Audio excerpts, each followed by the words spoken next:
नमस्कार दोस्तों, मैं रंजित रंजन आप सभी का एक बार फिर से स्वागत करता हूं हमारे इस YouTube channel competitive study centre पर।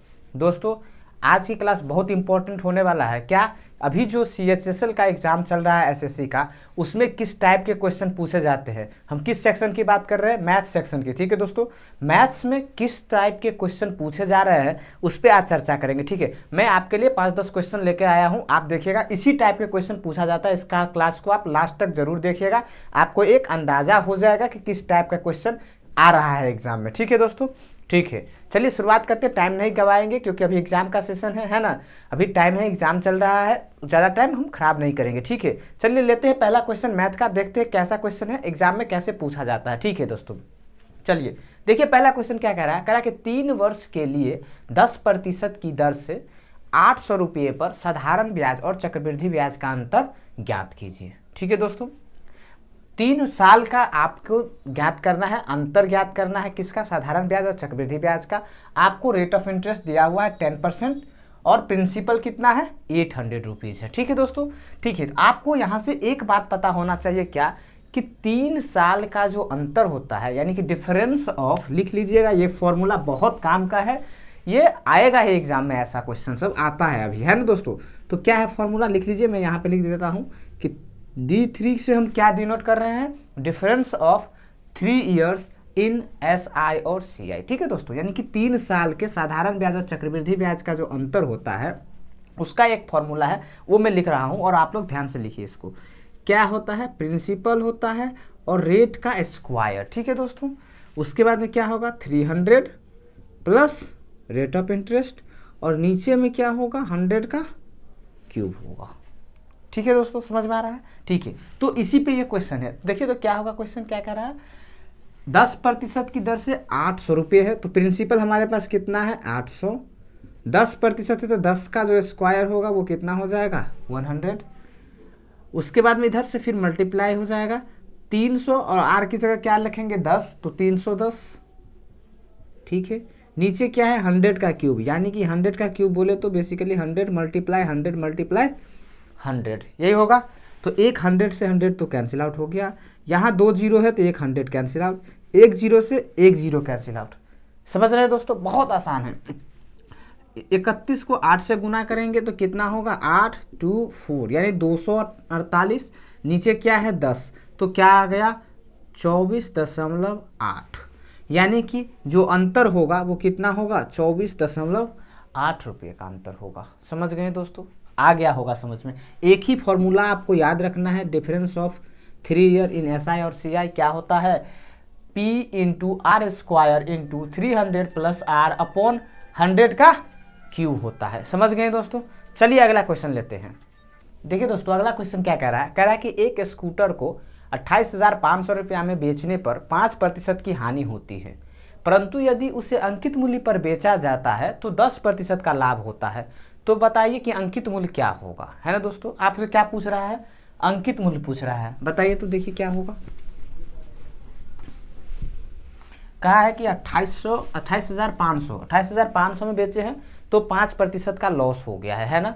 ठीक है, तो इसका मतलब क्या हुआ? आपको एक बात पता होगा कि हमारा जो CP होता है और जो SP होता है, इसमें कैसा रिलेशन होता है कि दोस्तों, अगर हमने 100 रुपया में किसी वस्तु को खरीदा होगा और कह रहे हैं कि 5% का लॉस है, इसका मतलब हमने कितना में बेचा होगा? 95 में बेचा होगा कि नहीं। और आपको एक बात और पता होगा कि CP जो होता है, या किसी भी वस्तु का जो दाम होगा, क्रय मूल्य होगा, या फिर SP होगा, कोई भी चीज़ अपने आप में कितना होता है? 100% होता है। तो हम अगर 100% को ही मान ले और ये कहें कि CP अगर 100% था और 5% का लॉस है, तो हमारे पास SP जो होगा, लॉस है 5% का, तो SP कितना होगा? 95% होगा कि नहीं दोस्तों। यही 95% आपको क्वेश्चन एग्जाम में जो है कि नहीं समझ में आते रहता है। तो अभी आप समझ जाइए कि 100 नहीं मानेंगे, डायरेक्ट परसेंटेज मान लेंगे। कहेंगे कि 5% का लॉस है तो 95% का पैसा आया होगा कि नहीं। और 95% का वैल्यू आपको दिया हुआ है कितना? कि उसको आप 28,500 में बेचें। यही तो आपका एसपी है, जितना हम बेचिएगा वही तो एसपी रहेगा, यानी कि 28,500 ही आपका कितना है, 95% है। और आप 10% लाभ पर बेचना चाहते हैं, अंकित मूल्य तो वही होगा, है ना, यानी कि आप चाहते कितना है, 110%। ठीक है दोस्तों, तो यहाँ से परसेंटेज कट जाएगा। ये नहीं कि वहाँ पे हम 100 मान लेंगे, परसेंटेज निकालने लगेंगे, नहीं, क्योंकि हमें पता है परसेंटेज तो कट ही जाना है ना। ठीक है, अब यहाँ से देखिए तो 19 से काटेंगे तो 19 पच्चीस 95, और इसको अगर काटते हैं 5 से तो 5 दूना 10, 5 दूना 10 22 होगा। 19 से इसको काटेंगे तो 19 से एक बार जाएगा, 9 बचेगा, 19 पचे 95, यानी कि अब इसको करेंगे 15 दूना 30, 15 दूना 30 और 3 33, 1 2, यानी कि 33,000 रुपया जो इसका होगा वो क्या हो जाएगा, अंकित मूल्य हो जाएगा, मार्क प्राइस जिसको बोलते हैं। समझ गए दोस्तों, एमपी कितना होगा, 33,000 रुपया होगा।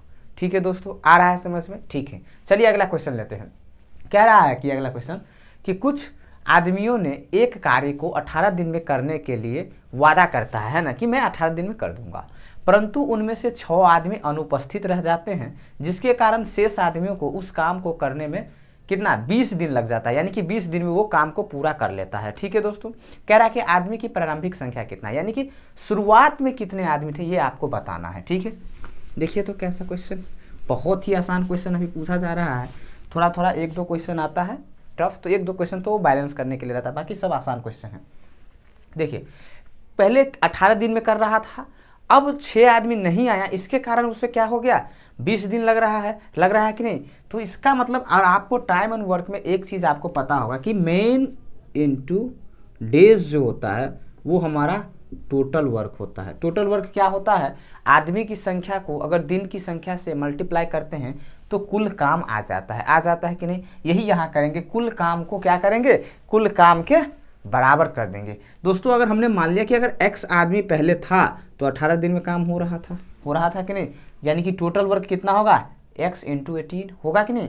अभी क्या हुआ, अभी हुआ है कि उसमें से 6 आदमी अनुपस्थित हो गए, तो व्यक्ति की संख्या कितना हो जाएगा, x - 6, और टाइम कितना लग रहा है, 20। यही तो टोटल वर्क अभी है, और पहले जितना काम था उसी काम को कर रहा है, यानी कि वर्क और वर्क बराबर हो जाएगा। तो यहाँ से देखिएगा तो आपको लगेगा 9, यहाँ पे 10, तो 9x = 10x - 60, ये इधर आएगा तो प्लस का हो जाएगा, और ये इधर आएगा तो माइनस का हो जाएगा, यानी x का मान डायरेक्ट निकल कर आ गया। इसमें कोई ट्रिक लगाने की ज़रूरत नहीं है, याद करने की भी कोई ज़रूरत नहीं है। ठीक है दोस्तों, ट्रिक एग्जाम में याद नहीं रहता है, तो हमारे पास डायरेक्ट x का मान निकल कर आ गया। आज जो हमें पूछा था हमने वही माना था कि x आदमी शुरुआत में होंगे, तो कितने आ गए, 60, यानी कि शुरुआत में कितने व्यक्ति थे, 60 व्यक्ति थे। समझ में आ रहा है। ठीक है, चलिए अगला क्वेश्चन लेते हैं, एक और क्वेश्चन लेते हैं, देखते हैं क्या कह रहा है क्वेश्चन। कह रहा है कि 504 छात्रों वाले स्कूल में लड़के और लड़कियों की संख्या का अनुपात 13:11 है। यदि 12 और लड़कियां प्रवेश कर दिया जाता है, या प्रवेश दिया जाता है 12 लड़कियों को, तो नया अनुपात क्या होगा, बताइए। अनुपात का ये रेशियो का क्वेश्चन है, बना लिए, क्या आया आंसर। देखिए 504 लड़कियां हैं, हम सॉरी स्टूडेंट हैं हमारे पास, है ना, जिसमें बॉयज हैं और गर्ल्स हैं, यही है।